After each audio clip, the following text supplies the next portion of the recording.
Agora, o senhor citando essa gama toda de vodus, uma pergunta que eu gostaria de lhe fazer.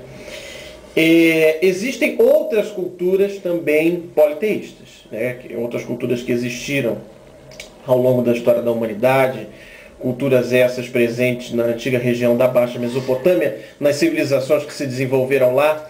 A cultura grega é um exemplo muito grande disso, a cultura romana, egípcia, né? Onde até divinizam faraós. Pois é, muitas culturas onde se praticavam esse tipo de religião politeísta. Agora, algo que se faz presente nessas culturas é a existência de uma certa hierarquia das divindades.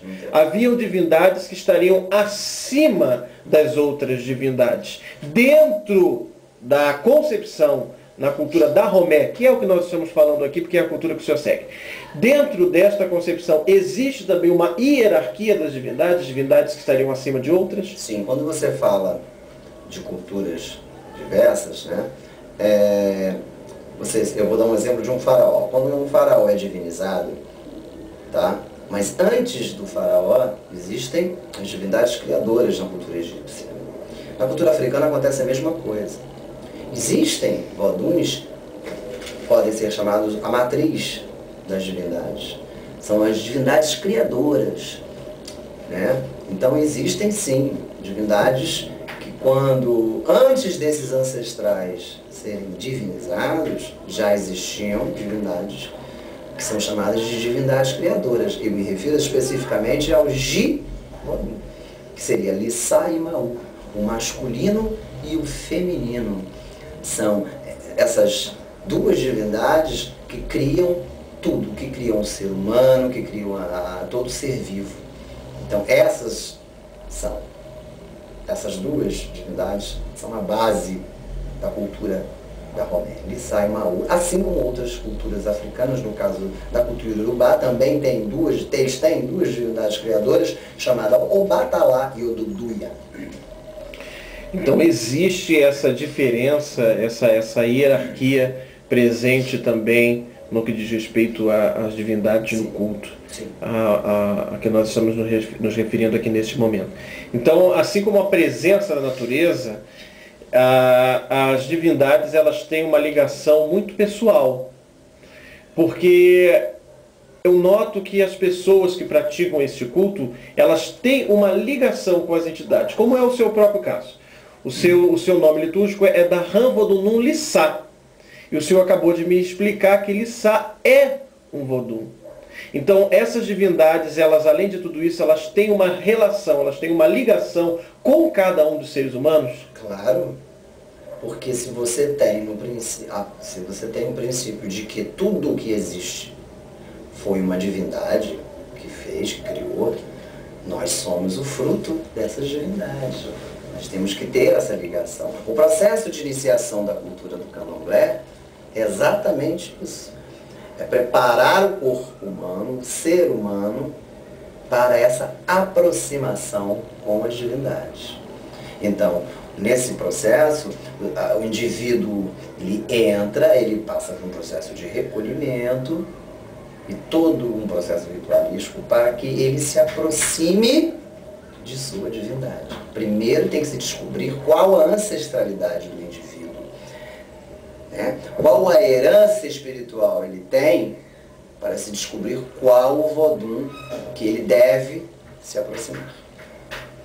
Então o senhor está falando que essas divindades elas seriam nada mais, nada menos do que os nossos ancestrais. Nós temos uma ligação com ela a nível de ancestralidade. Não só de ancestralidade, porque a genética também prova, para você ver como a ligação da humanidade ao continente africano, quando se refere que as pessoas dizem a África é o berço da humanidade, porque não só de ancestralidade espiritual, mas também de genética, onde já se foi provado que o genoma humano tem origem na África. A mãe mitocondrial da humanidade veio do continente africano. Estamos ligados, né? De qualquer forma, onde você estiver, em qualquer lugar do mundo, o indivíduo estará ligado diretamente ao continente africano. Bom, eu confesso algo ao senhor. Eu tinha um projeto que eu achei que essa entrevista seria muito mais reduzida. Mas eu notei que esse trabalho ele tomou uma proporção muito grande. Entrevistando o senhor, eu vejo que o senhor tem uma experiência muito interessante. E não só uma experiência, como também uma visão muito interessante. E isso está fazendo com que eu me interesse a aprofundar um pouco mais esse nosso trabalho. Agora, eu estou conhecendo a sua cultura, eu estou conhecendo a sua liturgia muito através do Senhor, através do que o Senhor está me passando.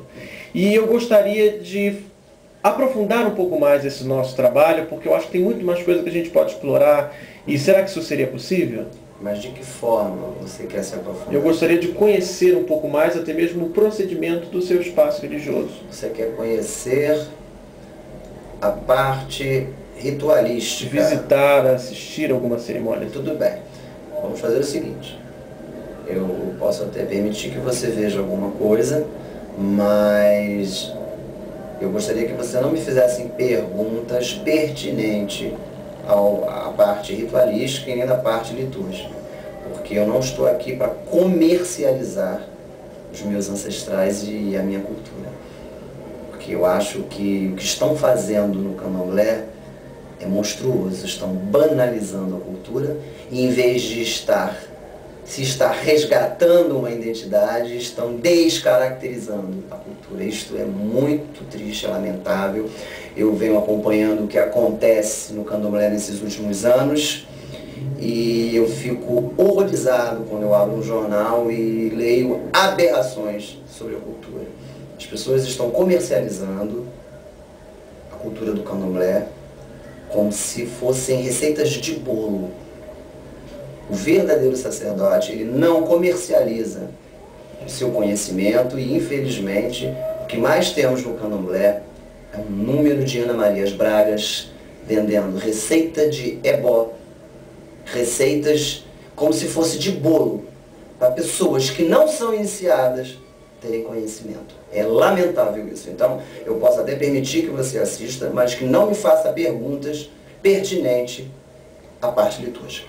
Não, tudo bem. Eu gostaria muito de agradecer esse momento que o senhor pôde estar aqui me cedendo essa entrevista para o meu trabalho e dizer ao senhor que eu vou sim conter o meu lado de curiosidade de qualquer um universitário e formular as minhas perguntas naquilo que for possível que o senhor me responda, respeitando o seu espaço religioso, porque eu sei que todo sacerdote ele tem os seus segredos, e isso faz parte da concepção religiosa universal. Esses segredos não são meus, são segredos dos meus ancestrais, eu tenho que respeitar os meus ancestrais, tá? E se você tem essa curiosidade, é porque com certeza você também tem ancestralidade, tá? Mas eu acho que tudo é seu tempo, tá? E esse segredo não é meu. Estou guardando o conhecimento dos meus ancestrais. E isso é um respeito. Eu quero que as pessoas entendam que elas possam até não acreditar, possam ter até uma pseudo-fé, mas respeitem a ancestralidade. Muito obrigado então, senhor Limário. Eu lhe agradeço muito por esse momento que o senhor pôde me enriquecer e tirar muitas dúvidas minhas. E vamos preparar o nosso próximo trabalho. Muito obrigado. Tá, disponha.